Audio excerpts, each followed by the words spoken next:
আচ্ছা, এ plus B এর whole square, তাহলে আমরা এ প্লাস বি এর হোল স্কয়ারকে আমরা কীভাবে লিখতে পারি? দেখো, এ প্লাস বি ইন্টু এ প্লাস বি, আমরা এইভাবে লিখতে পারি। এবার দেখো, এই দুটো যদি আমরা গুণ করি তাহলে কীরকম হবে? তাহলে দেখো, তাহলে গুণ করার নিয়ম হচ্ছে কি?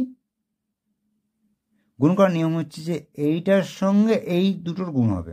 তাহলে এ এ গুণ করলে কি না এ স্কোয়ার, এবারে চিহ্ন কি না এর প্লাস, এই প্লাস প্লাসে প্লাসে কত হয় না প্লাস, এবারে যে তাহলে এ আর বি এ গুণ করলে কত হচ্ছে এ বি, এটা হয়ে গেল। এরপরে আমরা করব কি না এইটার গুণ করব, এইটার সঙ্গে কার গুণ করব না এইটার এই ফিগারটার গুণ করব। তো দেখো এখানে গেছে প্লাস বি, তাহলে প্লাস বির সঙ্গে এ প্লাস বি এর গুণ হবে,